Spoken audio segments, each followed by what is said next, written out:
Hoje eu vou falar para vocês sobre algumas tendências do mundo para as próximas décadas e como eu acredito que as gerações mais jovens podem se preparar para os desafios do futuro.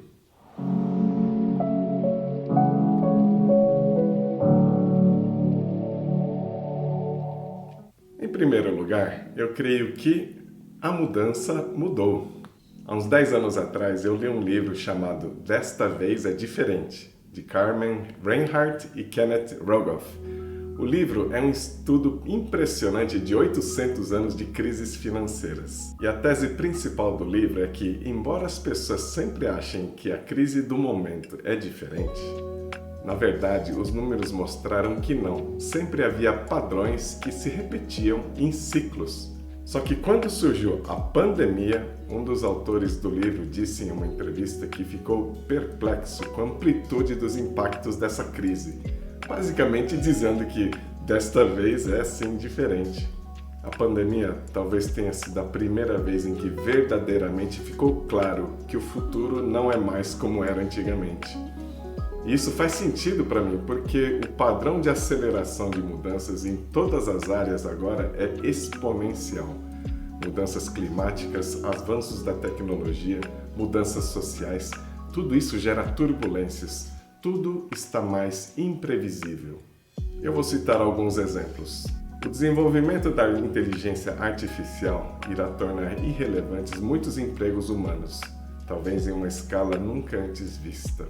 Os computadores conhecerão mais você do que você conhece a si mesmo e influenciarão seu cérebro, o que vai desafiar a noção de livre-arbítrio cada vez mais.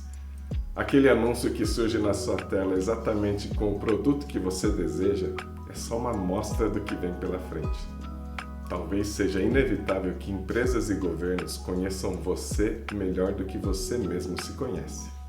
Além das informações sobre as suas preferências, sobre o que você deseja comprar, o que dizer dos dados internos do organismo das pessoas, uma grande revolução está surgindo na biotecnologia.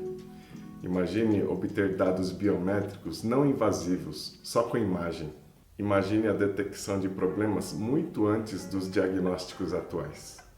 E as mudanças climáticas causadas pelo ser humano também serão fontes de muitas mudanças. Por exemplo, a substituição dos combustíveis fósseis por outras energias mais limpas irá transformar muitas e muitas indústrias ainda. Um outro exemplo, que se mistura com a tendência da busca por estilos de vida mais saudáveis, é o do consumo de carne, pois o nível de emissões de gases que isso gera, a destruição do meio ambiente e a crueldade com os animais serão cada vez mais questionadas. Ao mesmo tempo, teremos ainda um período de discrepâncias sociais e de conhecimento cada vez maiores, onde as diferenças sociais podem se tornar ainda mais extremadas, a não ser que coisas radicalmente diferentes possam surgir para gerar uma maior justiça social. E como pano de fundo, e muito à frente do conhecimento da maioria da população, existe uma interessante convergência de conhecimentos da ciência com os fundamentos das religiões e da espiritualidade. Isso pode levar a uma nova visão coletiva sobre o que é a vida e para onde nós vamos. Cada um desses pontos e muitos outros são extremamente complexos e inéditos na história da humanidade. Há pouco mais de 20 anos surgiu a internet. Como estamos acostumados a analisar as situações em termos de dias e meses, pouco percebemos que estamos no meio de uma revolução da informação. Mas se pensarmos em termos de décadas e séculos, vemos que pela primeira vez na história de milhares de anos do ser humano, todo o conhecimento acumulado de todas as áreas do conhecimento, de todas as épocas, está disponível online instantaneamente para praticamente todo mundo. É impossível saber quais são as consequências disso ao longo dos próximos 100 anos, e por isso é melhor irmos nos acostumando com a imprevisibilidade. Então, como a geração atual poderá prosperar? Nesse ambiente de constante transformação, como é que as novas gerações podem se preparar para as próximas décadas? O que precisamos perceber é que muitas coisas mudam rápido e outras mais lentamente. A grande parte do sistema educacional vigente até hoje ainda é um modelo desenhado para atender às necessidades da revolução industrial. O objetivo desse sistema era o de desenvolver operários para as indústrias, funcionários que realizassem atividades repetitivas com alta produtividade e eficiência. Para esse objetivo foi criado um sistema escolar que prioriza a capacidade de decorar, a de seguir normas e a de não errar. E é o que é. Precisamos aceitar essa realidade e os jovens precisam então perceber quais são os pontos onde eles precisam complementar e muitas vezes substituir a educação que receberam. Eu refleti sobre os pontos que eu considero importantes. O primeiro ponto é o do autoaprendizado. Aquilo que se aprende hoje nas faculdades tem um prazo de validade cada vez menor. E o conhecimento técnico adquirido não é mais o mais importante. A habilidade mais relevante é a de aprender a aprender. Saber aprender por conta própria, o que estimula a iniciativa de buscar o que necessita. A nova geração terá que incorporar a ideia de ter várias carreiras ao longo da vida, seja na mesma área ou em áreas diferentes, o que irá requerer um aprendizado contínuo e ao longo da vida toda. Sendo assim, o melhor que cada um pode fazer é desenvolver prazer com o aprendizado e com novas situações, pois assim a vida inteira será divertida. Outro ponto é a capacidade de expressão. Nós somos uma espécie social, mas temos ainda um sistema educacional que nos ensina muito mais a ficarmos quietos do que a falar. E por conta disso, quando as pessoas começam a trabalhar, a comunicação fica por conta da personalidade de cada um. Tem aquelas pessoas que falam pelos cotovelos sem parar e outras que ficam absolutamente caladas. Tem aquelas que falam sem objetividade nenhuma, tem outras que só sabem criticar. Ou seja, a comunicação tende a ser caótica. Nós não recebemos tradicionalmente uma instrução sobre por que falar, o que falar, quando falar, para quem falar e como falar. E creio que isto é uma deficiência enorme coletiva. Mais um ponto é a criatividade. Em um mundo de constantes mudanças, uma pessoa com elevada criatividade tem muito mais condições de se adaptar. E uma postura criativa recebe a mudança de braços abertos. Ela acolhe a mudança como matéria-prima para a criatividade e, portanto, sente-se muito bem e confortável em meio a mudanças constantes. Enquanto muitas pessoas percebem o ambiente como um caos aterrorizante, as pessoas criativas sentem que estão no melhor parque de diversões do mundo. A pessoa criativa não se limita aos rótulos que as outras pessoas tentam impor, e ela se alimenta em diferentes campos do conhecimento, porque as melhores ideias surgem do cruzamento de informações de áreas muitas vezes totalmente distintas. Mais um ponto é o do conhecimento financeiro. Para muitas pessoas, a questão do dinheiro é um tabu. Nós não recebemos educação financeira quando pequenos, e isso faz com que o dinheiro seja um assunto isolado, como o sexo, e que não seja discutido. E como o dinheiro é algo que afeta profundamente o nosso bem-estar, essa programação de pensar abertamente sobre dinheiro nos faz falta. Novamente, isso fica dependendo da personalidade de cada um. E os conhecimentos de gestão financeira pessoal são como se fossem um apoio para revisarmos e elaborarmos as nossas próprias crenças a respeito do dinheiro. Não se trata necessariamente de como ficar rico. Creio que é melhor ver o dinheiro como um instrumento. A nova geração vai se beneficiar de crenças que não sejam de escassez, mas de abundância. E não no sentido de acúmulo, mas de fluidez, como uma fonte de água abundante que possibilita muitas realizações com benefícios para todo mundo. E por fim, o autoconhecimento. Talvez seja o ponto mais importante de todos. O que para gerações anteriores talvez seja algo mais explorado na chamada crise da meia-idade, eu acho que a geração atual terá que antecipar essa fase. Por falta de conhecimento sobre quem realmente somos e sobre como a mente e o corpo funcionam, a sociedade está sendo acometida por crescentes números de pessoas com depressão, ansiedade, burnout, doenças crônicas. E não serão os remédios que irão reverter essa tendência. Somos cobaias expostas a superestímulos com os quais não sabemos lidar e que geram sofrimento.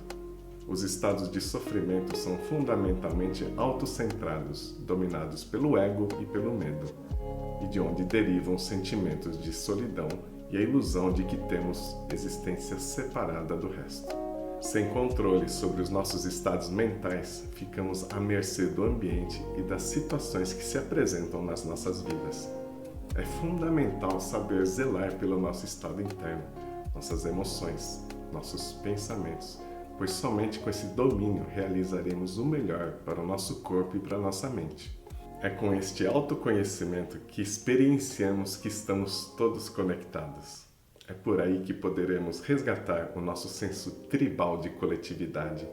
É por aí que resgataremos a nossa conexão e respeito pela natureza e pelo universo como um todo. Muito bem, e por fim creio ser válido trazer uma reflexão sobre o que é o futuro. O que é o futuro para você? Uma fonte de medo, com incertezas e cheias de cenários catastróficos? Ou é um mundo de oportunidades e de aventura? O futuro gera um sentimento de ansiedade e medo ou de uma excitação prazerosa? Uma parte dos jovens deseja se tornar rico, ter status, ficar famoso. Eu não acho que haja algo de errado nisso, mas acho que é incompleto, porque algumas pessoas conseguem tudo isso, mas também estão infelizes, deprimidas e doentes. Outros jovens têm anseios mais modestos, outros têm uma perspectiva mais negativa, sem esperança, e outros ainda se sentem perdidos, não sabem o que querem. Essa falta de clareza é natural e decorre simplesmente da falta de vivência e de autoconhecimento.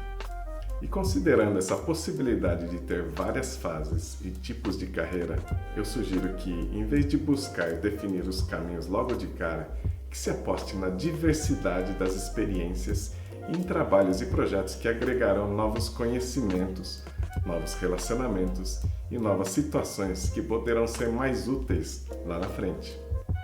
Pense em cada pedaço da sua vida profissional como um instrumento a mais na sua caixa de ferramentas. Ao longo dos anos, com mais experiência, acho que é importante ir criando uma intenção de vida. Eu creio que a vida tem um aspecto de profecia que se autorrealiza e que por isso é importante tomarmos cuidado com o que pensamos a respeito do futuro que desejamos. Crie uma intenção de vida que seja mais abrangente, não somente pensando no que deseja conquistar, mas como deseja viver. Inclua a alegria, o amor, a saúde, a compaixão, a amizade, a conexão com a natureza. Não deixe de fora nada do que você acredita que fará sua vida valer a pena. Nós não temos controle das coisas que acontecem e acontecerão no mundo, mas estabelecer uma intenção de vida só depende da gente. Nenhum navegador tem controle sobre o mar, o vento e o clima, mas todos podem ter uma bússola e manobrar na direção desejada. Quem aprende como viver feliz não fica reclamando do vento. Pelo contrário, aceita as condições que se apresentam pelo mundo, agradece e simplesmente ajusta as velas para onde quer ir. Pensar sobre o futuro envolve equilíbrio. Defina o que deseja para a sua vida, mas não fique obcecado sobre como a sua vida vai ser. Esse exercício ele serve como uma referência, é ótimo, mas lembre-se que esses planos são só pensamentos, não são reais. Estar preparado para o futuro é ter essa intenção de vida na mente, mas viver no agora, estando presente, agindo, sentindo conexão com as pessoas e com o ambiente. E é assim, com clareza sobre o seu rumo e tornando-se uma pessoa um pouco melhor a cada dia, que você contribuirá para que a sua geração torne-se a geração mais feliz, mais abundante e mais próspera de toda a história da humanidade. O meu recado de hoje foi esse. Eu fundei a Academia UOL justamente para que ela funcione como um lugar de compartilhamento de aprendizados, que ajude as pessoas a viverem cada vez melhor e no máximo do seu potencial. Se você gostou e deseja se aprofundar no seu desenvolvimento, visite o site da Academia UOL. O link está na descrição. Lá você encontrará uma comunidade de pessoas do bem, onde todos se ajudam e compartilham conhecimentos em prol de uma vida espetacular. Assista a Masterclass Estabilizando a Mente, que pode te ajudar a lidar melhor com o estresse e acalmar a sua mente. E se você deseja dormir melhor, confira a Masterclass do Sono UAU, uma parceria com o psicólogo César Fialho, que vai te dar dicas sensacionais para você dormir melhor. Os links estão todos na descrição. Muito obrigado e até a próxima.